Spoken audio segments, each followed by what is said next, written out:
Hola, mi nombre es José Manuel Rodríguez, pertenezco al grupo número 6 y junto a mis compañeros estaremos hablando de la evolución de la lengua. Este tema incluye los siguientes ítems: cambio lingüístico, tipo de cambio, leyes lingüísticas, clasificación de la lengua, familia lingüística, clasificación topográfica y estructural de la lengua, historia del estudio lingüístico. El cambio lingüístico. Según Fernández Souce, el enfoque clave para entender de por qué y cómo las lenguas cambian, se debe primero entender que los cambios ocurren dentro de la misma lengua. Según él, el cambio ocurre en el lenguaje, no en el habla. Es decir, no se trata solo de entender el sistema de signos que comparten el grupo de hablantes. Este a su vez señala que el cambio lingüístico es el producto natural, constante e inevitable de transformación que sufren todas las lenguas vivas a lo largo del tiempo y de la evolución, y que lejos de entenderse como una decadencia del idioma, es una señal de la vitalidad de la misma y su capacidad para adaptarse a las nuevas necesidades de los hablantes. A su vez, Fernández Souce señala que para estudiar la lengua se puede analizar desde dos formas o enfoques, que puede ser de forma sincrónica, que analiza el lenguaje de una forma o momento específico. Sin embargo, ya el diacrónico, que lo analiza de una forma más transversal y a lo largo del tiempo. A su vez, este señala que este sería el modo por excelencia para el análisis de la lengua. El cambio es un proceso inherente, constante, universal, mediante el cual la lengua viva se transforma, modifican su estructura, vocablo y se adaptan a lo largo del tiempo. El cambio no ocurre de una forma dictatorial o un decreto, sino que va a ocurrir de forma paulatina, con procesos como la innovación, en el cual se van a agregar diferentes palabras o vocablos. Muchas gracias, lo dejo con mi compañero que continuará. Hola, muy buenas noches. Mi nombre es Josué Eduardo Segura Herrera y pertenezco al grupo número 6. En la noche de hoy quiero compartirle un tema con cada uno de ustedes, que es el impacto del habla. El impacto del habla es fundamental para la comunicación, la transmisión cultural y el desarrollo cognitivo y la expresión de emociones. Nos permite interactuar con los demás y construir relaciones y compartir ideas y conocimientos, y dar nuestra identidad individual y colectiva. Además, el lenguaje que usamos impacta directamente a nuestra autoestima y a nuestro bienestar emocional. Voy a decir dos funciones sobre el impacto del habla. La primera función es la comunicación y socialización. Esta vía nos permite interactuar y expresar nuestros sentimientos y coordinar las acciones. Esto establece a una forma social para poder adaptarnos a nuestro entorno. La última función, que es el desarrollo del pensamiento. El habla está intrínsecamente ligada al pensamiento y estructurada en el pensamiento. Razona y da forma a las ideas. Bueno, ya para concluir, voy a dar mi breve y humilde opinión sobre lo que es el habla. Bueno, la comunicación se trata de socializar, se trata de interactuar con más personas. Pero para tú poder socializar, interactuar con todas las personas, tú tienes que dominar el concepto del habla, pero también el lenguaje y también otras lenguas. Porque esto es muy interesante para la comunicación, nosotros poder aplicar estos conceptos. Porque así en el día de mañana vamos a saber de lo que vamos a hablar, vamos a poder emitir un comentario con seguridad, con firmeza y con mucha tranquilidad. Pero debes de investigar, debes de ir a la fuente para poder saber lo que estás diciendo, saber lo que vas a hablar, etcétera, etcétera. A ese público en la cual te va a escuchar o te va a ver. Porque si tú no investigas y das una opinión así al azar, entonces tú vas a quedar confundido y errado, pero también vas a dejar confundido a las demás personas en la cual te van a ver. Entonces, por eso es muy importante estos conceptos en la cual tienes que aplicar y en la cual nosotros también debemos de aplicar para nuestro aprendizaje y para nuestra conveniencia, para nosotros poder tener un conocimiento más amplio de lo que son estas lenguas y de lo que son todos estos conceptos. Esa es mi humilde opinión. Para mí este tema fue muy importante, muy interesante. Esto me enseña a que debo de aprender cada día sobre la comunicación, sobre estas lenguas, en la cual debo de poner en práctica para poder mejorar algunos errores. Eso ha sido todo por esta noche. Espero que todos le haya interesado este tema y hasta aquí ha sido mi participación, mis queridos. Muy buenas noches.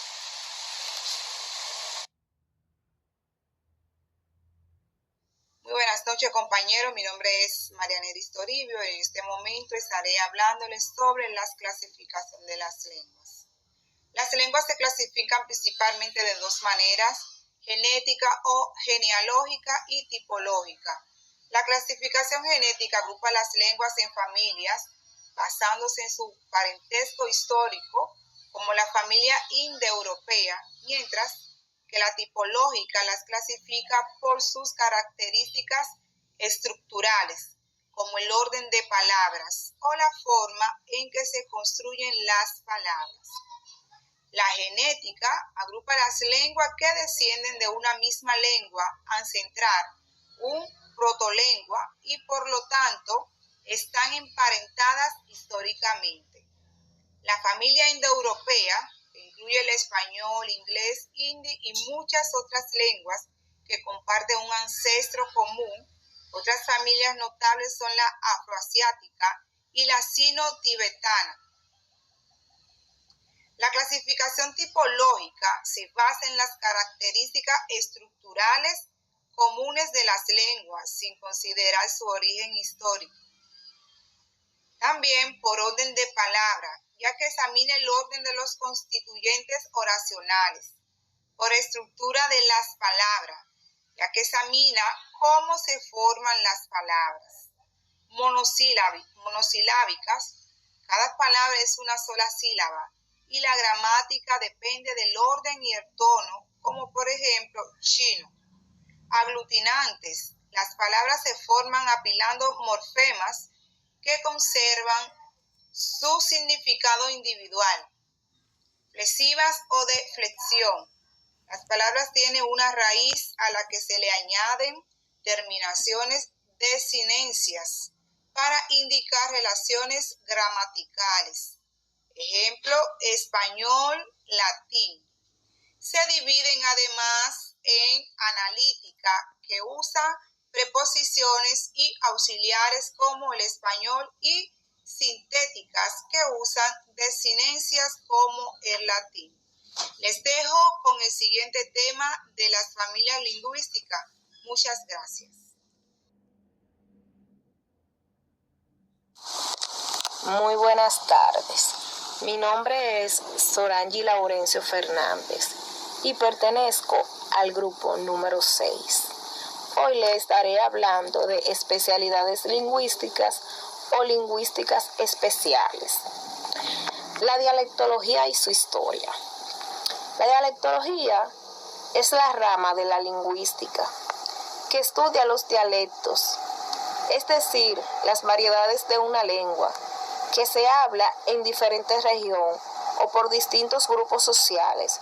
Su objeto principal es analizar cómo varía una lengua en el espacio geográfico, en el tiempo y entre las comunidades.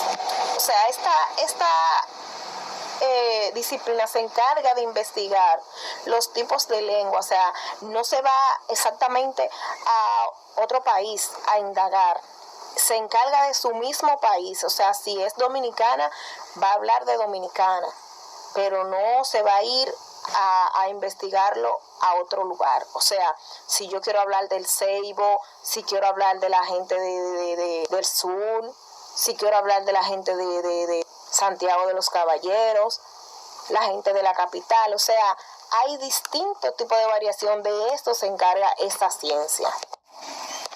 Sociolingüística, lingüística cognitiva o extralingüística.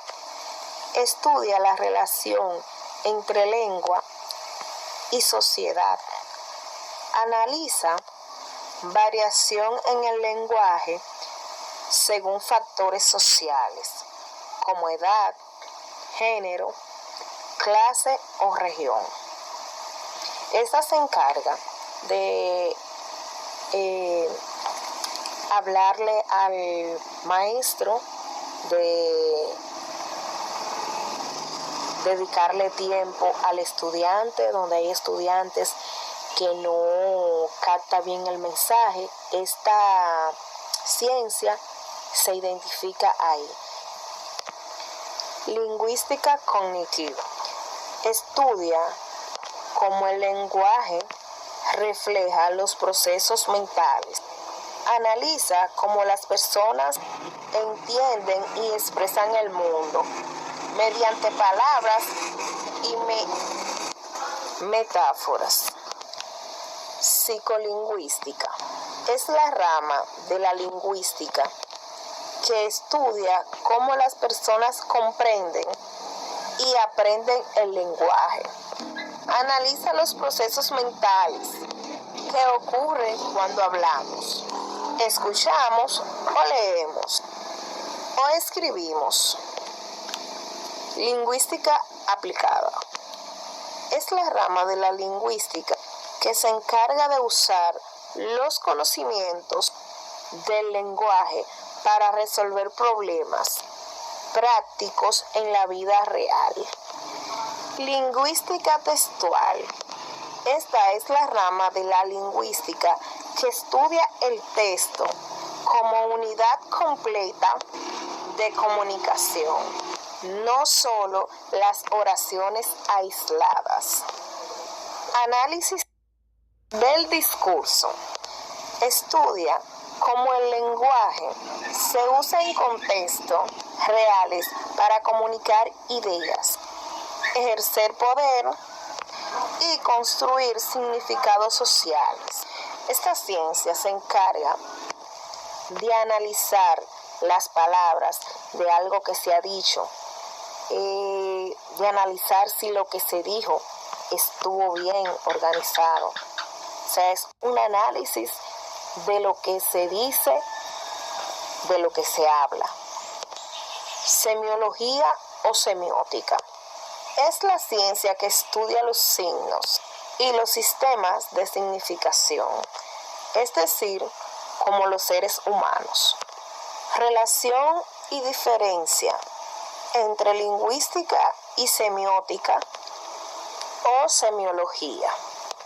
La semiología es la parte de la semiótica, ya que el lenguaje es uno de los muchos sistemas de signos que los usamos para comunicarnos y entender el mundo, ya que no solamente se trata del lenguaje en sí, se trata también de entender los signos, donde personas que no tienen, que nacen mudos, pongamos ese ejemplo, son personas que con signos entienden, saben lo que se dice y son bien inteligentes también, porque nada más no se trata del habla, se trata de entenderlo, porque también con los signos podemos entenderlo, con los signos también nos comunicamos con los signos y lo usamos a diario. Muchas gracias, hasta aquí mi participación. Mi nombre es Robert Valenzuela y estaré hablando acerca del estudio de las lingüísticas desde la antigüedad hasta los tiempos actuales, empezando con la etapa precientífica. Su origen empezó en la antigua India, con Pagnini, que fue un gramático, San Cristo, también considerado el padre de la lingüística, que escribió una gramática detallada y descriptiva de San Cristo. Luego los impresionistas, también en Grecia el enfoque fue más filosófico, pensando en un lenguaje natural o convencional y estableciendo las primeras categorías gramaticales como el nombre y el verbo. Otra de sus segundas etapas fue la lingüística histórica y comparada para el siglo XIX. El descubrimiento del San Cristo en Europa desató una gran revolución, donde su tendencia se enfocaba en el tiempo, lo que hoy conocemos como la gramática y el parentesco de las lenguas. Una de sus escuelas fueron de gramáticos. Esto fue un conjunto de lingüistas alemanes para el siglo XIX que renovaron la gramática comparada al aplicar principios positivistas al estudio de la lingüística histórica. Otra de las etapas también fue la lingüística moderna y sus revoluciones para el siglo XX.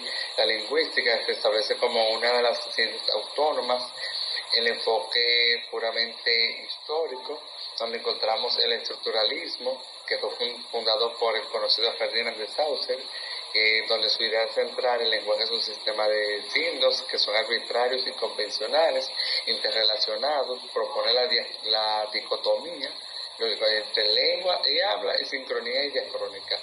En una de las escuelas para el siglo XX fue el Círculo de Praga, que desarrolla la fonología, que es la distinción entre el fono y el fonema al concepto de función. El estructuralismo americano, que fue de Bloomfield, que enfoca el descriptivo y antropológico centrado en el análisis de datos observables. La gramática generativa también para el siglo XX estuvo, en sus tendencias posteriores y actuales, el estudio se ramifica generando múltiples tendencias, muchas de ellas funcionalistas o interdisciplinadas. La lingüística cognitiva también es uno de sus aspectos, que estudia el lenguaje como una manifestación de las capacidades cognitivas generales, que son las metáforas y las categorización. En conclusión, la historia de la lingüística es la búsqueda constante del estudio de la lengua, pasando de lo normativo a lo filosófico, a lo histórico y luego a lo sistemático y al